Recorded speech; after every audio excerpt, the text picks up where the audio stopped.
Le Final Four arrive très vite, on a très peu de jours pour le préparer, donc je pense qu'on ne peut pas vraiment se permettre de trop cogiter sur cette rencontre.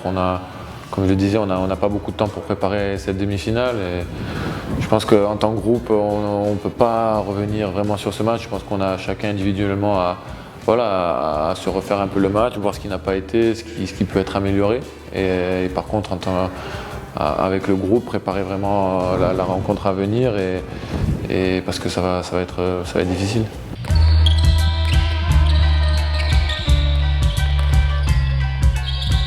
Quand on a accueilli Montpellier, on restait sur une défaite face à eux, et c'est vrai qu'on a abordé le match différemment. On a été plus agressif, on a mieux joué, on a montré plus d'envie, et c'est vrai que sur cette finale, on se rend compte qu'on n'a jamais vraiment réussi à inverser la tendance, à enflammer un peu cette rencontre pour pouvoir revenir. C'était vraiment un sentiment bizarre de ne pas réussir à faire tourner ce match. Donc c'est vrai que si on était arrivé en finale de la Coupe avec une défaite dans le rétroviseur face à eux, peut-être qu'on aurait abordé ce match différemment, je ne sais pas. Après, comme je disais, c'est une défaite qui nous attriste tous, mais ça fait partie du sport.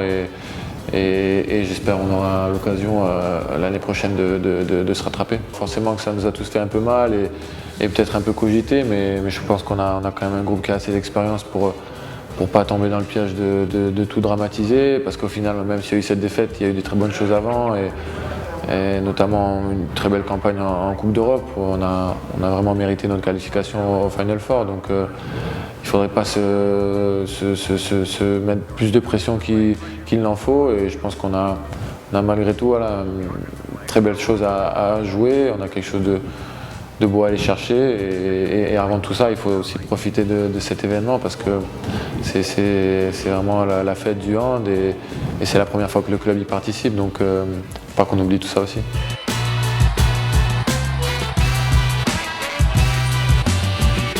On en parle depuis tant de temps, et là voilà, on va y être, donc oui, on est obligé d'y penser de plus en plus. Après, il ne faut pas non plus tout précipiter, il faut prendre le temps de bien se préparer avant, de faire ses entraînements, de tout le processus qu'il faut, et pas jouer le match avant qu'il ne le soit.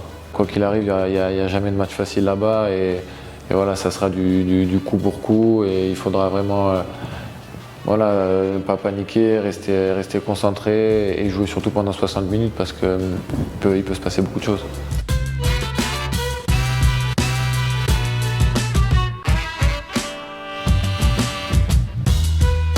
Tout est vraiment mis en œuvre pour qu'il y ait vraiment le plus beau spectacle possible. On a rarement l'occasion de jouer dans des salles comme ça. Une salle comme celle de Cologne, c'est vraiment un outil exceptionnel, et devant une telle affluence aussi.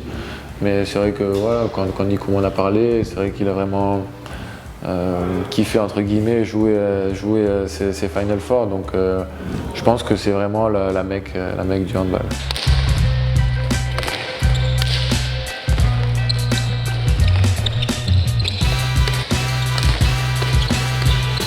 On se rend compte quand on regarde les années auparavant qu'il n'y a jamais vraiment une logique qui a été respectée, et c'était vraiment à chaque fois la vérité d'un week-end.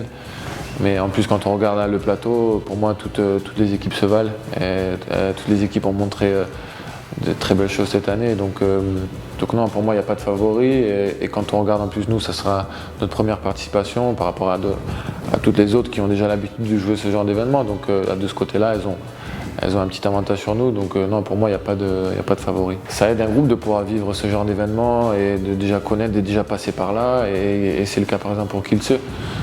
Après, nous, on a quand même pas mal de joueurs qui ont beaucoup d'expérience, qui ont participé à cet événement, donc je pense qu'eux peuvent nous permettre de compenser un petit peu ce manque d'expérience qu'on a en tant que groupe. Donc c'est un petit avantage pour ces équipes, mais pour moi, c'est rien d'insurmontable, et on peut malgré tout prétendre à quelque chose. C'est une équipe qui fait partie du gratin européen aujourd'hui, qui a une grosse force de frappe, un grand entraîneur, qui a été un des meilleurs joueurs au monde, qui a beaucoup d'expérience. Et ils sont très complets, des très bons joueurs à tous les postes, qui sont doublés, des très bons ailiers qui se projettent vite, une bonne paire de gardiens. Enfin voilà, vraiment une équipe complète qui est rodée et qui est faite pour jouer ce genre d'événement. Donc non, ça va vraiment être vraiment difficile et il faudra qu'on soit tous à 100%, si ce n'est plus, pour l'emporter.